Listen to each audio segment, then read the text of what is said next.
Hurry, you don't have much time, a female voice said. This is him writing all this. I looked around. Everyone was in their own world. Next time it came louder and from within me. Boy, put down that bucket. Lay down. Prepare yourself. It spoke with such urgency and motherly tone that I rushed to obey. Everything went black and I was off. I shot out of Cambria and was propelled into the darkness of space. Then I heard a crack. The planet erupted, and I was a falling star, streaking through the velvet expanse of the cosmos, guided by an ethereal female voice echoing through the void. Come to me, my child. Come home. I was there in an instant, at the foot of a tree bigger than the human mind can fathom. The Norse called it Yggdrasil, the Germans Irminsul, and to the Hindus the name Ashvata was given, but the song remained the same. This was no ordinary tree. This was the world tree. The bark transmuted into a beautiful African woman's face, the leaves becoming her afro with my memories in their foliage. You've been broken for so long, my love, Aya said. I watched her leave, playing all my worst hits in reverse order. I observed as the brutality matured. Is this what you brought me to see? I know when the gods abandoned us. I was born in a land of broken dreams. What illusions were left to shatter? Why should I feel as though I would receive warmth in a world of ice? Was your intention in bringing me here to inflict pain upon me? She just smiled and let out a loud and little rude melodic laugh. Mother Aya does not show you what you want to see. She shows you what you must see.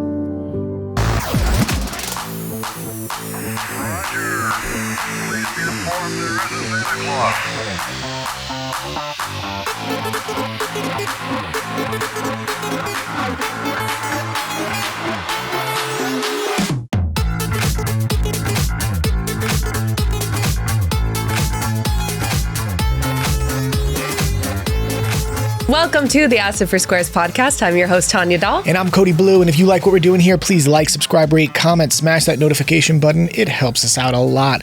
And on today's episode, we have our dear friend, a long time coming this episode, Dick Russell, a New York Times bestselling author, 16 books, which are all on the topics that we like to discuss most. So, Dick, thank you for being here. We appreciate you, brother. Cody, great to be here with you, and same with you, Tanya. Wonderful to see you. Been a long time coming. It has been a long time. It has. There's so much we can talk about. You're currently writing a book on UFOs, right? I am. I'm in the midst of, that's going to come out next year, around the same time Steven Spielberg's new movie comes out, which I don't know what it's going to be, but I think the timing hopefully will be right. For my book to come out then, too. I'm sure it'll be perfect. You've written on the JFK assassination, archetypal psychology. You've written on so much. You have your new book, Bridges, with Romeo Keys, who couldn't be with us today, but we are going to take advantage of having just you because you have a very fascinating book that we would like to start by talking about, which is My Mysterious Son, a life-changing passage between schizophrenia and shamanism, which is something that we are really fascinated with. So could you start by telling us just a little bit about that journey and that story?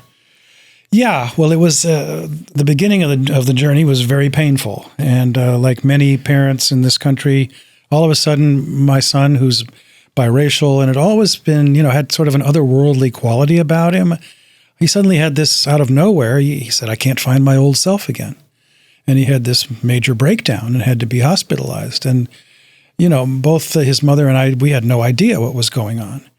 But the doctors diagnosed him as having a schizoaffective disorder or schizophrenia, which is pretty serious psychosis. And back then he was in the midst of that.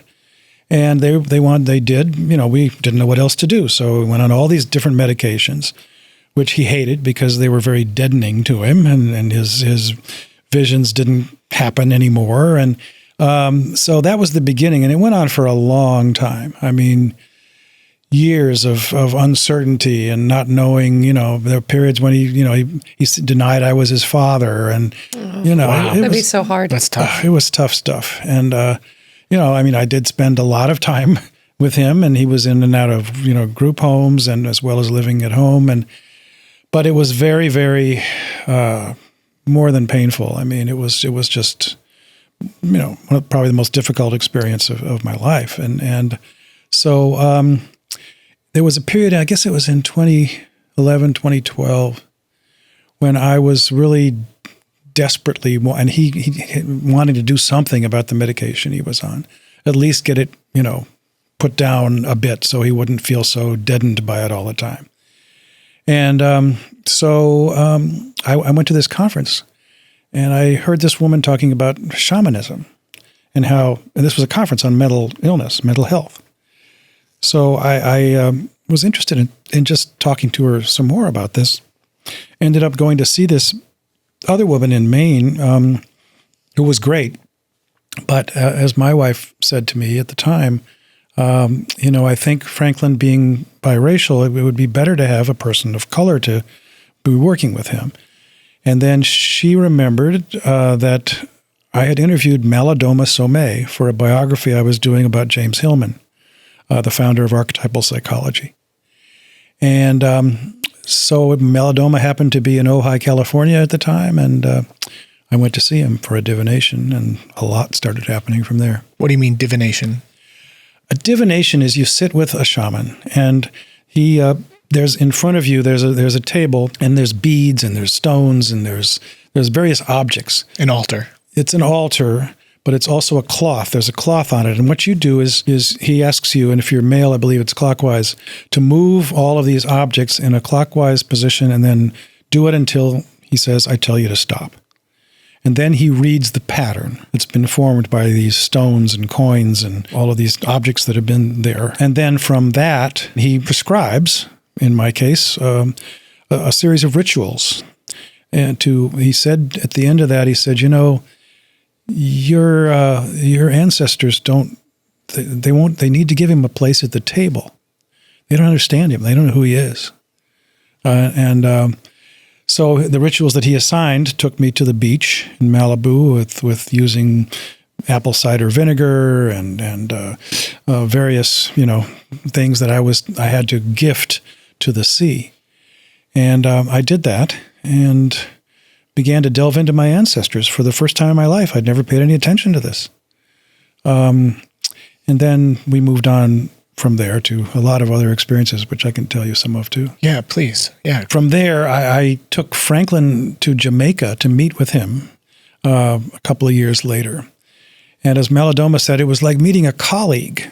I mean, the thing to realize, I guess, about shamanism, at least the forms that arose in West Africa, is that what we might call schizophrenic is that person is actually a shaman, that he's moving out into the universe and calling on the gods and healing people often in this way. And so Malidoma said it's like meeting a colleague.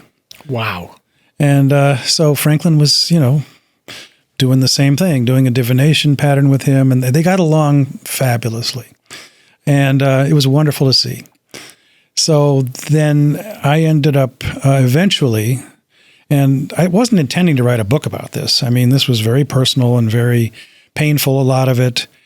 And but then I thought, there's a lot of people in the same boat as me that they don't understand what's going on with their child.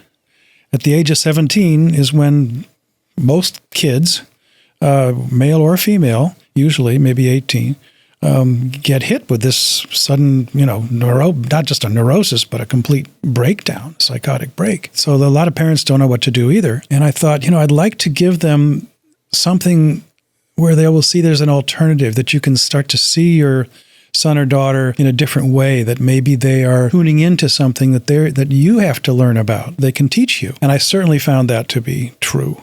Tell one other quick story before I get to that. But before we met Malidoma, James Hillman, who some of your listeners may know of, but he was an amazing thinker. He studied with Jung in Switzerland, and he was the founder of archetypal psychology, which is a whole different way of approaching analysis. And one day I was interviewing him at his house, and he could sense that something was wrong with me. And he said, "Is it your son?" And I said, "Yeah, it is." And he said, "Well, try something new. Try just going with it. Wherever he wants to go, you go there too. You have a conversation about it. You tell him what you've been doing today. Nobody treats him normally. They all treat him like a sick person. So give that a shot and see what happens." And it was really the best advice anybody had ever given me to that point in time, because once I started doing that, we could have fun with his so-called delusions, And there was one time he loved Asian restaurants. We went to an Asian restaurant. This was in Boston. And the Chinese waiter was going by, and Franklin started talking to him in an invented Chinese language. And then the guy didn't know what to do because he didn't understand it. And so this kind of keeps up through the whole lunch. And finally Frank looks at me and looks at him, and he says, as the guy's going by, he says, don't worry, I'm speaking to you in Mandarin, but he only understands Cantonese. So, it's like, and we started cracking up. I mean, it was so funny. And it was a real breakthrough between my son and I, where I could just appreciate, in a way that I wasn't willing to let myself appreciate before, because he'd say all these things that I thought were kind of outrageous, and I wasn't, it made me uptight. Yeah. So that was, in the beginning before the Malidoma relationship began. And eventually we went to West Africa with Malidoma.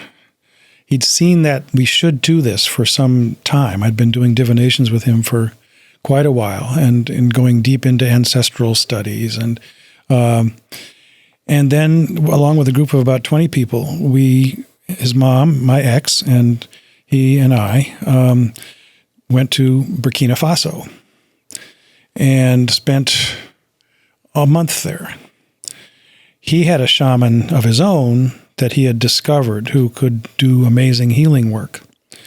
And so with all these other people, we were inside this, I guess it was like a tent kind of, and this is going to sound kind of crazy, but they had us blow into a Bic pen and send a message to the shaman who was in another room. This was his son giving us the Bic pen, right? And then he would read whatever the message was. So we got prescribed this medicine, which was all herbal. We had to fill it up with water, and there were various roots and berries, whatever, on the top. And then each of us had a different prescription, and each day we would have to drink it and bathe with it, and then, change the water and like that. But, well, this may sound really bizarre to people, but it was an amazing experience that we had. And out of it, Franklin looked completely different at the end of this time. And I think part of this was the fact that we were doing it together as a family unit. A lot of times when he was growing up, we weren't always together. And this meant a lot to him. And at the end of the trip, he said, okay, I'll go back and talk to my doctor about really going off my medication slowly. And he did over the next year after that experience in West Africa. Wow. Eventually, he went off all of it, which was not a smart thing to do. And then he had another breakdown and had to be hospitalized again, but it was relatively brief. And he ended up living with his mom in Baltimore, where he still lives and doing amazing art. Yeah, it's definitely a process with that of finding the right balance. It's really beautiful hearing you talk about the fact that you wanted to find help, and you were able to think outside of the Western mind of what possibly could be happening. We have a friend, Chris, who online goes by Exorad. He has schizophrenia also, and he's an artist, and he does 3D animations of his visions, and he shares it online to destigmatize. We're actually going to do a project with him at some point, but it was really beautiful hearing from his perspective, because his stuff was very scary in the beginning. And then when he started accepting it and kind of just listening and appreciating it, it became different. And it sounds like you allowed your son to also experience that. Instead of making it something scary and to be shamed, you were let's find out something else. Let's learn about this. Let's find out how other perspectives are, which is so beautiful. And Chris is indigenous. And it was working with DMT that helped him understand that this was not fully made up, but this was a part of the spirit world. He's was on a reservation in Canada. I remember doing research into many years ago to see if there was schizophrenia in the tribal structures. And one of the things I found was that it's less common, and when it shows up, it's more childlike because they have a different relationship with it. Where our schizophrenics, our relationship with them, you see a schizophrenic, they're on the street screaming, Right. and it's really wild because it's painting the picture of schizophrenia as the most difficult thing for the culture to really process and put into a box. A lot of people don't know how to handle it. Right. But we often talk about, what if the culture is so backwards that this neurodivergent part of the population that are and were the shamans and the mediums, of old, and the oracles are being essentially completely misunderstood and and medicated and cast aside. Right. And your story really does walk through that picture. Obviously, it's not so black and white. It's very complicated. Yes. But that's cool. You're building a bridge there. Yeah, I think you're absolutely right. And I didn't have Franklin do DMT, but I did a study, in the epilogue to My Mysterious Son, I wrote about this study that was done by Rick Strassman in the University of New Mexico. He was giving DMT to people, short, quick trips, like 10 minutes. Yeah. And then seeing what they came back and reported. And every single person at one point talked about an encounter with an alien, with a UFO. And I also found in the course of that research that the blood, I guess, of schizophrenics, so-called, contains far more DMT naturally than ordinary people. I mean, a lot more. Whoa. Like 47% to 5% or something like that, which was fascinating to me because, that what does that say? They're already on this level, they're out there. They're definitely a bridge then, if that's, what I mean? That just kind of proves that. Yeah. Oh, wow. Tanya, what's the old shamanic trick to pull somebody out of a DMT experience? Is it salt or lemon? Oh, you mean from like ayahuasca? Yeah. You give them a salt or a lemon. It's either or. Yeah, so food for thought if it's talking about mitigating the surplus of DMT. Interesting. I wonder. That's an old trick. Yeah. Like if somebody's having a bad ayahuasca experience, they can give them like a ton of lemon or actually salt. That's why if you go do ayahuasca, you're not supposed to have a lot of salt in your body because they actually stop the experience. Yeah. And I wonder if that would do the same thing because it might just be pulling it out of the stomach or something. Obviously, we're not doctors, but we just play one on TV. Yeah. But food for thought. So let's talk about love Dr. Rick Strassman. I mean, he is the modern psychedelic renaissance. All comes from his work on DMT. Yeah. DMT, the spirit molecule, great book. That documentary I watched in my early 20s and said, I will never do psychedelics in my entire life because everyone seemed crazy. And here we are now. Come a long way. Yeah, come a long way. How times change. The alien component is, or whatever you want to call them, the interdimensionals, whatever. It seems to be a part of this. And you're currently writing a book on UFOs.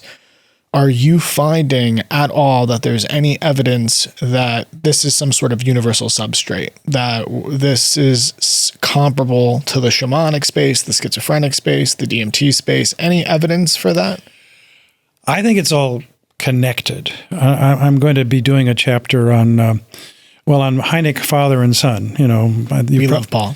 Paul's great, and his father, Alan Hynek, was Project Blue Book. So, that's really interesting how the cut, so to speak, from the father to the son, and because Paul, as you've had him on, I think he's a real advocate of DMT and the importance of it, and so there is definitely a link because the places that you go, and I've had an ayahuasca experience. You see beings, you have invisible shamans working on you. Yeah.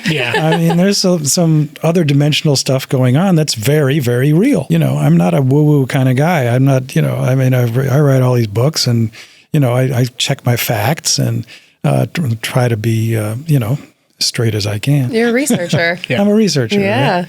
So yes, I would say the new books, that one is not out yet and won't be for a while, but it's called They're Here. Yeah. UFOs, UAPs, and us. And believe me, they've been here for a long time. Oh, yeah. And it seems they've been reaching out to us and, whether because the fact of the matter is there's the conventional UAP, UFO phenomenon as, discussed in Congress currently. And then there's the fact that people have been getting individually contacted or have been able to individually reach out and contact and communicate with them to receive healing and knowledge and all sorts of things since before recorded history. Yeah. It goes into the oral traditions. Sure. So, I'd love to hear your ayahuasca story, but I know we also want to take some time to talk about your new book, Bridges, with you and Romeo are writing, or have written. That leads to your ayahuasca story, does it not? Yeah. Oh yeah, it does, because and that kind of picks up from my mysterious son. I mean, I was going through a very hard time about 10 years ago now, and so I ended up going to a meeting just sort of by accident of a group called the Youth Mentoring Connection. And while there were these kids that had shown up from the South Central in LA, and this one boy, he was 17 years old with his friends, was obviously kind of the leader of their little pack, and the guy running the meeting used Homer's Odyssey as a way for these high school kids, and they were all, about 20 boys in one room, 20 girls in another, to just think about their life today, and were there parallels, and the word sirens comes from the Odyssey, and mentor comes from the Odyssey, and so on. So he came to a part of the story, and he stopped, and he said, "Can anybody in the room tell me what happens next?" And this kid named Romeo, sitting across from me, starts telling the whole rest of the Odyssey. I thought, wow, that's an interesting kid. And it turns out he tells this story of how he was always in trouble. He was in juvenile hall, and he discovered books, and he started stealing books from the library because he found out he loved to read. And he discovered that he loved mythology. And this kid knew every myth in every single, tradition. Wow. Whether it was Celtic or Greek or you name it. He'd read them all, and he had a photographic memory, and he could, recite them. He was just like a savant, right? So, and I needed to know more mythology for this biography of James Hillman that I was writing, who was very into mythology. So, a long story, very short, but I ended up taking him and his friends to the Getty Villa in Malibu because someone had suggested that, there's all these Greek and Roman sculpture rooms, and maybe this kid would like that. Well, he not only liked it, but he went to the first glass case. I remember it was Aphrodite, I think, and he looked at it for about, 10 seconds and turned to me and started telling me the whole myth. And he did that for 2.5 hours. And we had people following us all over the museum like he was the tour guide. And it was amazing. It took a long time. I didn't see these kids a lot. I'd never been to South Central LA in my life. And, I came from Hollywood, right? So I started going down there and spending time with these kids. And I was, interestingly enough, welcomed into the neighborhood after initial suspicion because people saw that I was not a cop and I was not a social worker. I just enjoyed being with these kids and vice versa. I took them on a whale watch, and we had all kinds of early experiences. And so over a period of, this has been 10 years now that I've known Romeo and his friends and mentored him. He turned out to be an amazing public speaker. He spoke on a panel with me at Pacifica Graduate Institute and just talking about his life and getting thrown in jail when he was 18 for something he didn't do, and he had to spend the weekend there. What was it like being inside that jail? He had that audience spellbound. So, he was also a hell of a writer. I met this guy who was doing a magazine on mythology, and he said, "Can he write?" And I said, I don't know. But it turned out he could. And so we've ended up talking about it after this ayahuasca experience, which I will tell, briefly how that happened. Yeah, please. So this was 2016. We'd been to this men's retreat at Mendocino with Michael Mead, that's what he did. He did these, a lot of work with kids using mythology and fairy tales and intense conversation and rituals, poetry to, not just with kids, but there were 100 people in the room and of all ages. And we were there for almost a week, and it was really intense. We tell that story in the book, too, because the book that we ended up writing, which is called Bridges, A South Central Odyssey, it alternates between our two voices. In other words, I'll write about an experience, and then he'll write often about the same experience, but from the point of view of a young African-American kid. And I'm this old white guy from the Hollywood Hills. So we have very different ways of looking at things. And certainly did not expect to be taking ayahuasca together in this post after this men's group, but we were driving back to LA from the Redwoods, and I wanted to stop and see this friend of mine named Michael Smith, who'd done many, many, many ayahuasca journeys. And he was going to be in Cambria, California for 5 days doing this intensive with people who were coming to do iboga and ayahuasca and, the father medicine. I forget the name at the moment. Wachuma. I just stopped off to have coffee with him. And we were sitting outside at this table, and the shaman sat down with us. And so we were talking about the men's group, and Romeo was revealing that, he all his life he'd never been able to cry, and he said, but he'd learned how that it happened. Yeah. And he was releasing a lot of trauma at the men's group, and spoke very eloquently about it, and suddenly the shaman looked at me and said, well, I'd like to invite the two of you to stay for our first night. They were about to go into this ayahuasca ceremony. I said, well, for one thing, people were paying thousands of dollars to do this. Yeah. But I, that didn't come up, but I said, well, I can't do that. I said, I've got a meeting tomorrow in Los Angeles with Rob Reiner for the first time, talk about possibly doing a movie based on my book on the Kennedy assassination. I said, I'll be up all night. I said, I can't, I'll be out of it, and the meeting's at noon. And yeah, it's a big meeting. Yeah, it was a big meeting, right? And so the shaman says, well, he says, okay. But I said, besides, isn't he a little young to do this? And the shaman said, well, no, not actually. He said, we've worked with young people as young as 13. Romeo was 8. I think he just turned 18. Maybe not even yet. And so I looked at Romeo. He's sitting across from me, and I said, well, what do you think? He said, I don't think it's an accident we're here right now. I said, okay.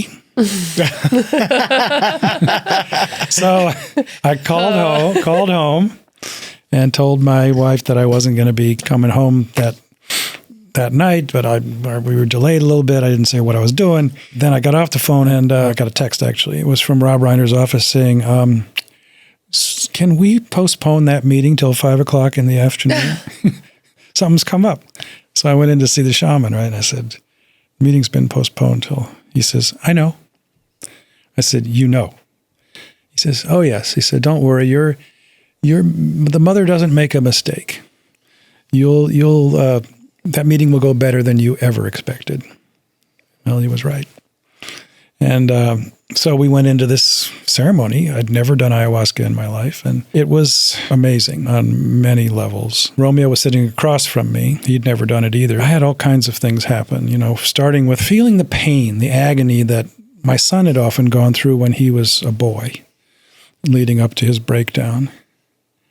And then what Romeo went through, in South Central LA growing up, which was, not a growing up to envy. I mean, when I first met him, I met his grandmother, and she said, well, it's nice you're here. His father's in jail, and his mother's on drugs. And, it was a very tough growing up period. And so I was seeing these things, and then seeing friends of mine who were going through physical problems. And then other things happened where I went from my son to, I suddenly saw the three of us, me and Romeo and Franklin. They'd never met at this point, but we were sitting together at the Sphinx in the pyramids in Egypt. And it was a long time ago. And he had the same thing happen to him in his experience. Romeo? Yeah. Oh, wow. Yeah, he saw the three of us. He saw first he and Franklin, my son, on a bridge. And they were crossing this bridge together. Interestingly, the place we were doing the ayahuasca in was called the Bridge Street Inn. It was a house. Wow. And your book's called Bridges. And the book, it's his. Romeo wanted to do this, and call it Bridges, a South Central Odyssey. The end of my journey was really that I realized how important music was to me. There's music playing the entire night, right? Mm-hmm. And I began to sing. I began to hum and hope it wouldn't disturb anybody else. But finally, this guy next to me started to sing. And there were like 20 people in the room. And people were going through a lot of stuff, And I realized I had this kind of healing energy in my hands that I could cast out and maybe help this woman who was going through something not too far from me. And I saw these two shamans they were definitely South American, and they were invisible otherwise, but they were working on my, my root chakra. And so... Oh, you're saying you saw like Dr. Citos, like spirit doctors. Oh, they were definitely spirit doctors. Yeah, it's pretty... We've had those experiences as well. It's pretty wild. How'd you see them? Were they like silhouettes or what did they looked physically real. Yeah, isn't that crazy? Yeah. It's like, in the beginning, we would be like, we thought it was the shaman. Yeah. You look up, you go, oh, the shaman. Sometimes they look glowing to me. It's not. Yeah. Like slightly, yeah. No, it was quite extraordinary. And so... And I didn't purge. I just yawned about 100 times in the course of the night. Maybe because I'm old. I don't know. That's the same thing. Everyone moves it differently. Moving energy. Yeah. And, but Romeo, who was sitting across from me, I saw him purge twice, and it was pretty heavy. And he went through an amazing experience, which, if we have time and you want, I could read a little bit of the book from this chapter. And you have it on you? Yeah. Yeah, let's read it. Brought it just in case. Now's the perfect moment, because I've actually read this, and it's really beautiful. Yeah, we read it together. Yeah. Did you? Yeah, before we had a... Yeah, well, first time we had you in the studio. Yeah. Oh, wow. Before we had a meeting with you, yeah. We're full circle. Yeah. Well, I'll just read a couple of pages, I guess. So this is after he purges and sees this kind of amorphous black stuff come out of him. And then, "Hurry, you don't have much time," a female voice said. This is him writing all this. I looked around. Everyone was in their own world. Next time it came louder and from within me. "Boy, put down that bucket. Lay down. Prepare yourself." It spoke with such urgency and motherly tone that I rushed to obey. The air reeked of sage and Paula Santo. "Now what?" I asked out loud. Everything went black and I was off. I shot out of Cambria and was propelled into the darkness of space. Ah, shit, I died. Then I heard a crack. A planet erupted, and I was a falling star, streaking through the velvet expanse of the cosmos, guided by an ethereal female voice echoing through the void. "Come to me, my child. Come home." I was there in an instant, at the foot of a tree bigger than the human mind can fathom. The Norse called it Yggdrasil, the Germans Irminsul, and to the Hindus the name Ashvata was given, but the song remained the same. This was no ordinary tree. This was the world tree. The bark transmuted into a beautiful African woman's face, the leaves becoming her afro with my memories in their foliage. I felt I should kneel, so I did as best as one could as a ball of light. "You've been broken for so long, my love," Aya said. When I tried to deny it, she showed me. I watched her leaves as she proved me wrong, playing all my worst hits in reverse order. I observed as the brutality matured, although I only got younger and younger. I was now back in the form I had known for 18 years. "Is this what you brought me to see? I know when the gods abandoned us. I was born in a land of broken dreams. What illusions were left to shatter? Why should I feel as though I would receive warmth in a world of ice? Was your intention in bringing me here to inflict pain upon me?" This was after he'd had this vision of himself as a boy being abused. She just smiled and let out a loud and little rude melodic laugh. Anthony, the shaman's words of courage from earlier came back to me. "Mother Aya does not show you what you want to see. She shows you what you must see." Oh, great. Now he's Yoda and I'm Luke. She laughed even harder. She could hear my thoughts. "Now you're understanding," she told me. Her laughter softened, carrying with it a warmth that enveloped me like a loved one's embrace. "Nothing to fear here, boy, for within you lies the strength to navigate the realms of the unknown. Embrace the unknown, and you will discover the infinite potential that resides within." Now it was my turn to smile. "Well," I shrugged, "show me, then." And we took off through time. I knew the place we visited was Rome, and I was alive, as a different person, of course, but everything was so real, so vivid. With each breath I felt the weight of the armor pressing against my chest, the cool touch of metal against my hot skin. I identified the rhythm of his, or rather my, heartbeat, and it echoed in my ears, synchronizing with the pulse of the battlefield around me. Every movement, every sensation felt visceral and real, as if I had truly become one with the body I inhabited. I looked around. The chaos unfolding around me, a surge of instinctual knowledge flooded my mind. The war tactics, the energy of comrades in arms, the power of the Roman legion. Fed by Mars, I immediately jumped into the fray, Gladius swinging and hacking, when through the fighting I make out a man making quick work of a barbarian. Hell no, it couldn't be. How can he be here? But then he raised his Gladius in the air and screamed in that stupid voice I'd come to know by heart. We fight as one for the glory of Rome. Ave Caesar, morituri te salutant. It meant, Hail Caesar, in death we will salute you. Around us, soldiers screamed over their own fights. The guy that appeared was his best friend in this life that I had come to know, Dimage. Oh. I guess I'll stop there. I mean, there's more, but... Keep going. Okay. D-Man, I yelled, and began fighting my way to him. And I would have fucking made it, too, but our ranks broke and he was stabbed multiple times in the chest by 2 overeager men. No, I screamed, and became a whirlwind of blood, steel, and guts with Mars the Avenger granting me compensation in the form of 4 barbarian lives. But it wasn't enough.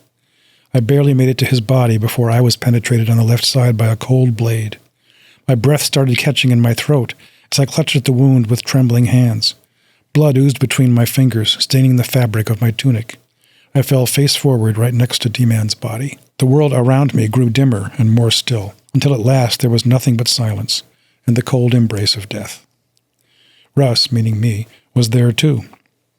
I stood over his shoulder as he wrote our names into the obituary of the Times, Caius for D-Man, and I was Titus. Russ sat there crying, muttering to himself about the spilled blood of the youth. I felt Aya's presence before she spoke. Some love stories are written in the stars, their celestial threads binding hearts together across the expanse of time, unbroken even by the hand of death. And she spirited me away from there as I wept silently. As Aya took me in her ethereal embrace, my consciousness expanded, and I was able to recall not just one, but all past lives. Together we soared through the cosmos, traversing within a beautiful celestial tapestry amidst the distant constellations. We discovered a bridge, a slender thread of steel and stone that spanned the entire void between worlds. Beneath its arches stood 2 figures, silhouettes illuminated by the soft glow of celestial light. One of them I could easily make out as myself, but to really make out the other I had to float closer. Upon approaching, I recognized Franklin, Russ's son, from pictures. Though I'd never met him in person before, we knew about each other and had always wanted to meet. He was the one who really brought us together. He was the glue. I smiled at the idea of him as a sibling. I looked at him and noticed he could see us too, and he didn't appear alarmed but smiled back. Our eyes met across the expanse of the bridge, and a silent understanding passed between us. Aya took me gently downward, our feet touching the cool surface of the bridge below. Not a minute after making contact with the ground, we embraced in a crushing hug while the stars glowed as bright as ever. Words were unnecessary as we stood together on that bridge, the weight of the universe bearing down upon us. In the silence between us, there was a sense of acceptance and of gratitude. My dear child, Aya began, you are destined for greatness beyond measure. Together with your brothers and the others who will hear your call and join your journey, you'll become a builder of bridges. Bridges that span not only cultures and worlds, but also generations. You'll construct bridges of understanding and empathy, connecting hearts and minds across the vast expanse of existence. With each bridge you build, you'll weave threads of healing, compassion, and unity, creating a legacy and a community that will echo through the annals of time. Oh, great, another prophecy, I said, grateful and annoyed. And if I don't do it right this time, then what? Then you will be back, Aya smiled. Goodbye, Romeo. Remember who you are. Embrace your noble purpose. Shine brightly. Guide others toward a future filled with hope and possibility. I was shot from the bridge, all the way back to that room in Cambria, back into my body, and jumped up.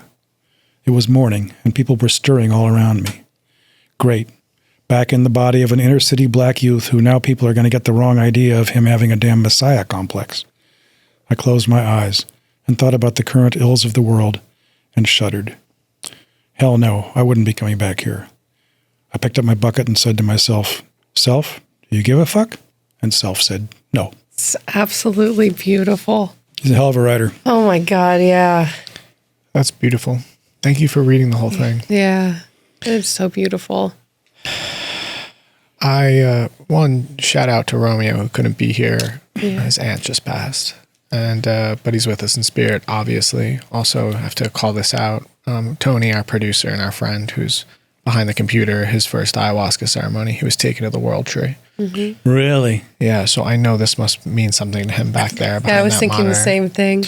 And it's also interesting, we've had a lot of people talk about how it's really hard to describe what you see in these ceremonies because it's not just a seeing, it's a feeling, it's a change inside of you, it's a knowing. And Romeo does such a beautiful job at really like taking you there and like feeling what's going on. It's just, he's an incredible writer. Yeah, everything. I wish he was here right now, but it's okay. Another point. Me too. I'd like everybody to meet him, but it's so beautiful though. But everything from Romeo to your son, yes, Franklin to you, and that you're all connected in time. You know, we're all connected. It's like there is no time. You know, it's just there is none. And I ended up taking the two of them to Greece and Egypt a year ago. What happened? Oh, wow. Well, that was an amazing experience too. But we were several days in Greece and went to the place of dreams there, where you have the big dreams, and we saw everything in Athens, the Parthenon and so on. And then we were in Egypt, and at the end we were at the Sphinx and the pyramids. I won't go into the whole story, but years ago, I was very young. I was in my 20s. And I'd been very successful very young as a sports writer, and I went to work for Sports Illustrated when I was 20. Oh, wow. And in New York. And then it was the late 60s. I was graduated from the University of Kansas. I was a Midwestern kid.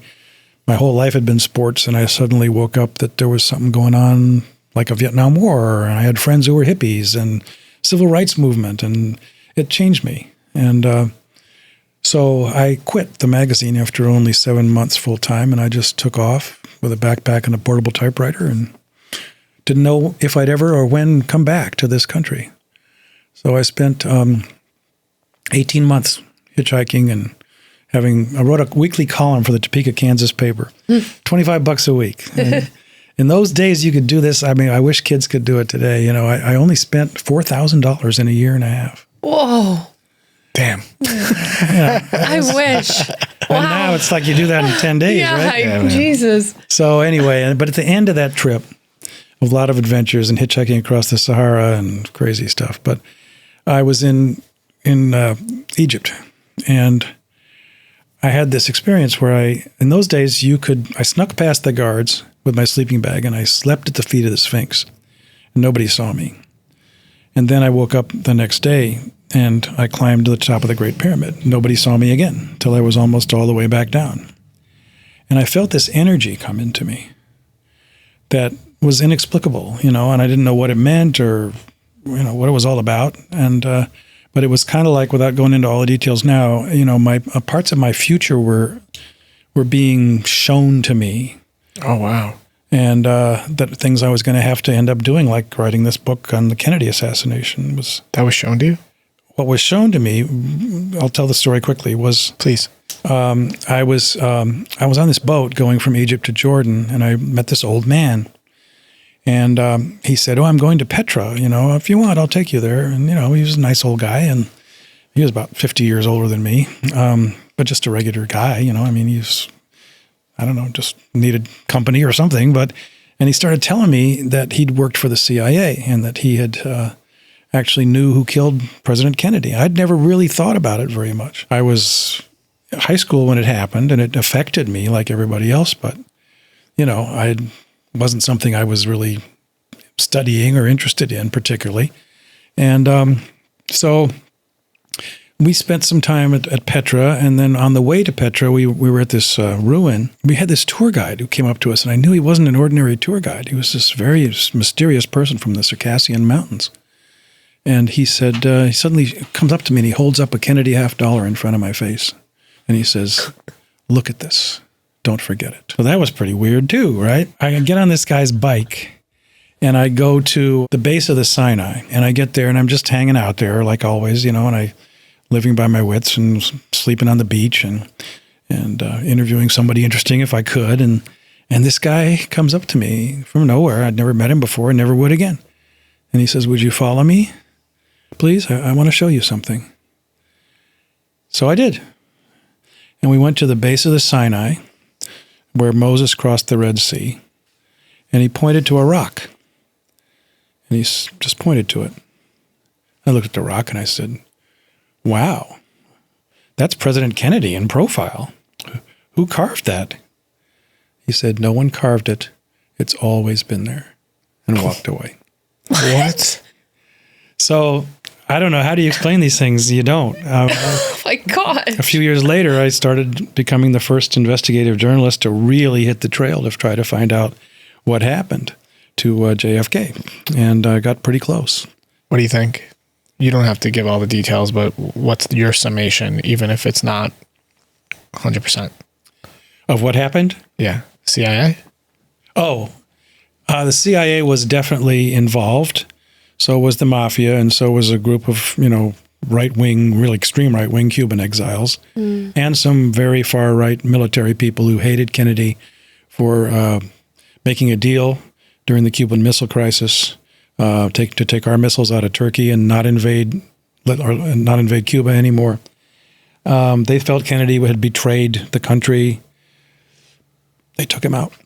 Okay. And so it's a long story. And I did a whole podcast series with Rob Reiner about it, and that came out, I don't know, the end of 2023. What's that called if people want to go listen more on that point? Who Killed JFK? There we go. So you ended up with your son and Romeo in Egypt, fulfilling the vision that you once saw, but in modern time. Yeah, and I wanted to know, personally, was that energy still there? The energy that I felt at the pyramids, when I was in my early 20s, more than 50 years ago. So we went inside the Great Pyramid. I mean, me and Romeo did, and thankfully Franklin didn't go.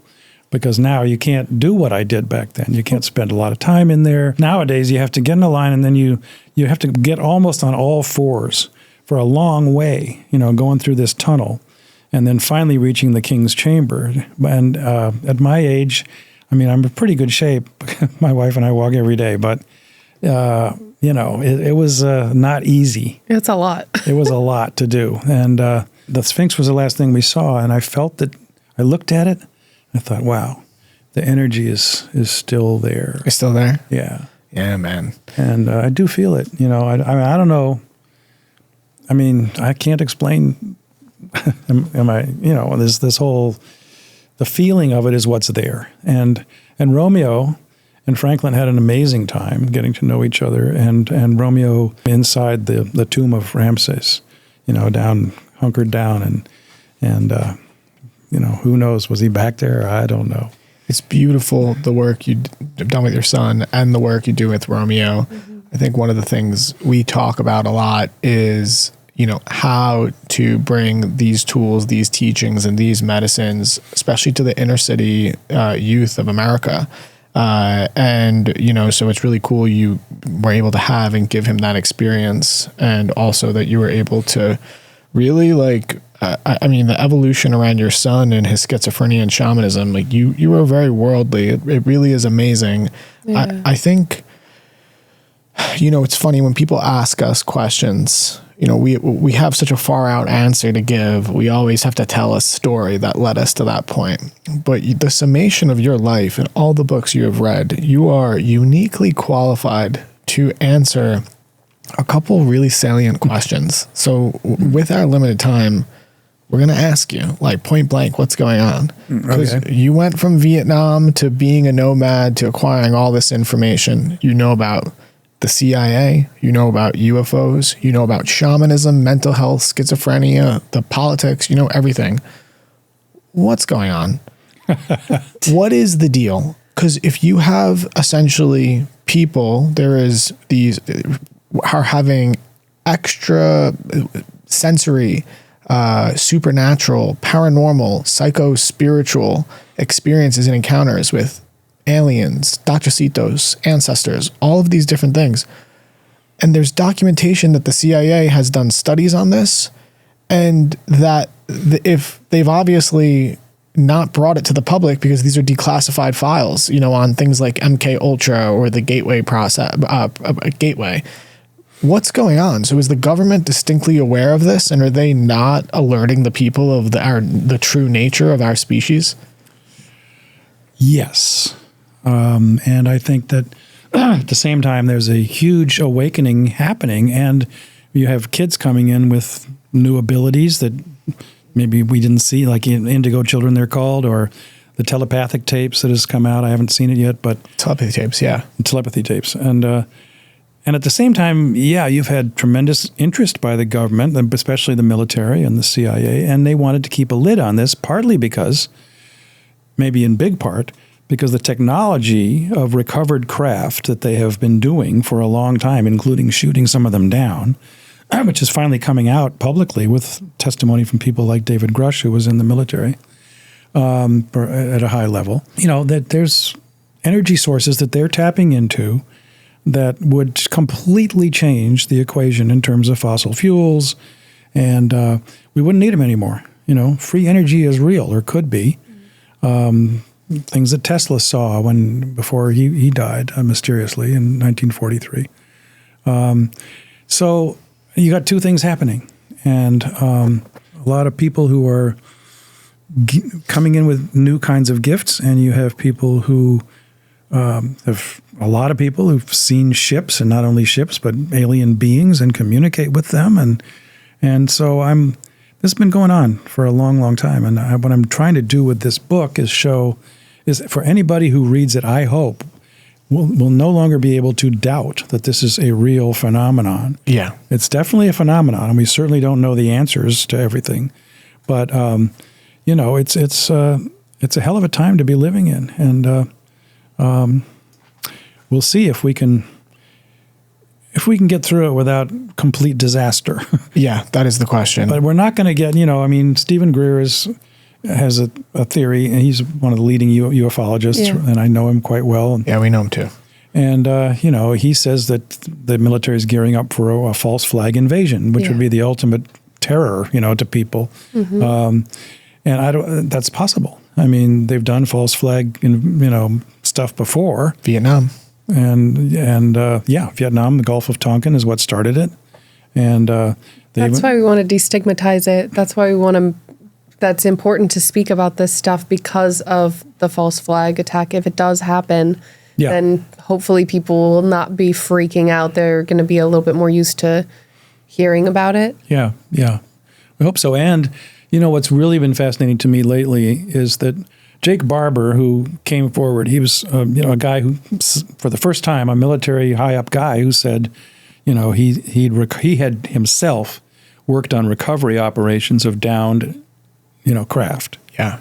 And when he told this story for the first time, what really struck me was he started to cry, because there was something about the connection with this orb or whatever he saw, and the interior of himself, that he was deeply moved by it. Yeah.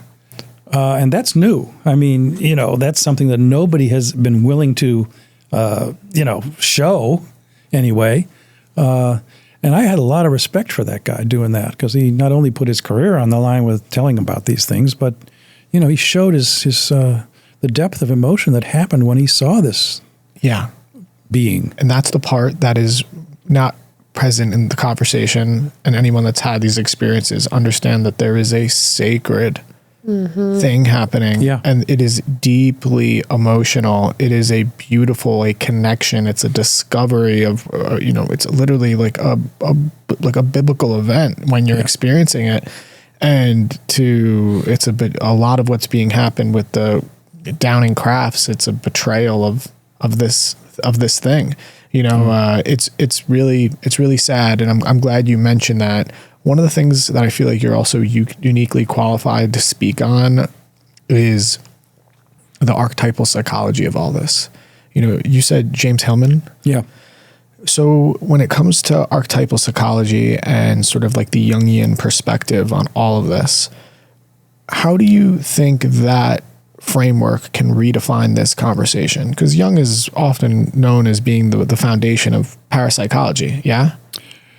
Not of parapsychology so much. Both he and Hillman, though, Hillman studied parapsychology, but that wasn't their main. Although, well, let's say it like this: Jung had a book that finally came out a few years ago called The Red Book. Yeah, and in that book, he had these conversations with other beings, Philemon, and he never wanted it published during his lifetime, neither did his family, because he thought it would make people, he was crazy. It would have ruined his career. Yeah, and he was one of the most brilliant psychologists, if not the most brilliant that we've ever had, along with James Hillman, I think. And And Jung wrote a book on flying saucers, as they were called back then. And Hillman was very involved with parapsychology, with this woman named Eileen Garrett, and who Andrei Puharich later put in a Faraday cage, and they were, she was getting messages from a group from another planet called the Nine. So that's quite a story in itself. Puharich is a fascinating figure, by the way. I think most people have never heard of him. He died in 1995, and I was one of the last people to see him alive, I think. Oh, wow. One of the last journalists.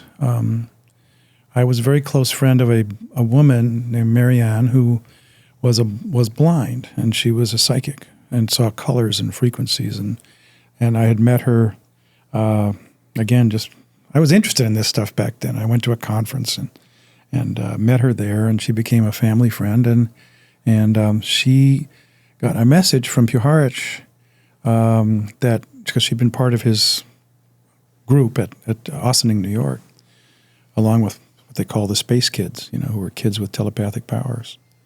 And he was dying, and he said, I'm worried about my files, and I wondered if I want you to come here and see what you can do about making sure they're safe. He was in the hospital. She needed somebody to go with her, so I went. Wow. Well, brother, why don't you tell us just a little bit about how people can find you? You've been filming at the studio, the Bridges podcast. You have the book coming out. You want to tell us a little bit about your current endeavors? Yeah, well, the book with Romeo will be coming out. So that's one of the books I'm working on. And I'm also doing this UFO book, which is something I've been inside me to do for a long, long time. I really wanted. I've seen, a ship, but had no close encounters with beings or anything. But I'm good at putting pieces together, and I think the book will shed new light on things that people may be very interested in. And then I'm doing yet another book on the Kennedy assassination that came out of the podcast series with Rob Reiner, co-authoring this with the screenwriter. And that's for Simon & Schuster and coming out sometime next year. And then I'm also now doing a book on the Robert Kennedy assassination. Wow. Sheesh. So that's a lot of books. I'm jumping around from one to another. Maybe I'm crazy. But in my old age, I've gotten better at jumping. So good for you. Doing that. And I got to ask while we're here, what do you think of the 80,000+ documents that have been released on the JFK assassination? Is it all just smoke? No, it's not all smoke, but there's nothing.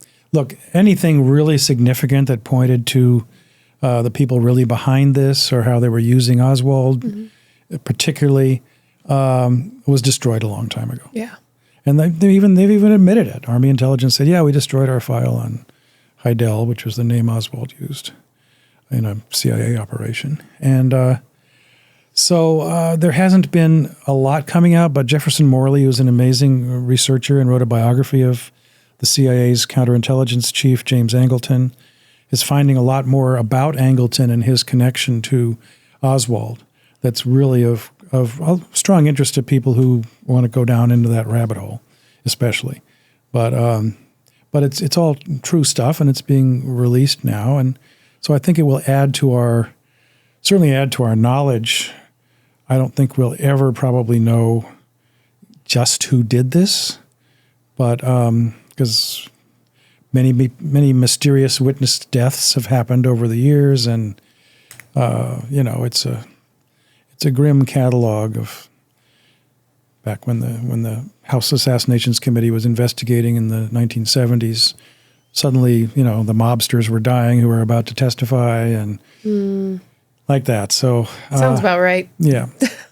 So we are not going to get a quote smoking gun, to say it tritely, but it adds, I think, important knowledge that we'll be writing about in future books. Okay. Yeah, it seems like there definitely needs to be there's so much distrust now around institutions and authority, the authorities and the government. It seems like it's more of a healing, whatever gesture can be made of transparency so we can repair whatever this relationship is between the people and the government. Is there anything else in terms that you want to plug before we sign off? I'm the biographer of Robert Kennedy Jr., and that book is out there as well, called The Real RFK Jr. I'm a longtime friend of his, and it's certainly a book that's partial to him. I think he's doing a very good job as the head of Health and Human Services, even though I'm not a Trump guy. But he's been given the what Trump promised him, which is you can, go wild over food. So he's doing what he can with our school lunches and food supply, and to get some of those toxic chemicals out of kids' lives and our lives. So that book, it tells his whole life story from the very beginning, and so that's out there too with Skyhorse Publishing. Amazing, Dick. We appreciate you, brother.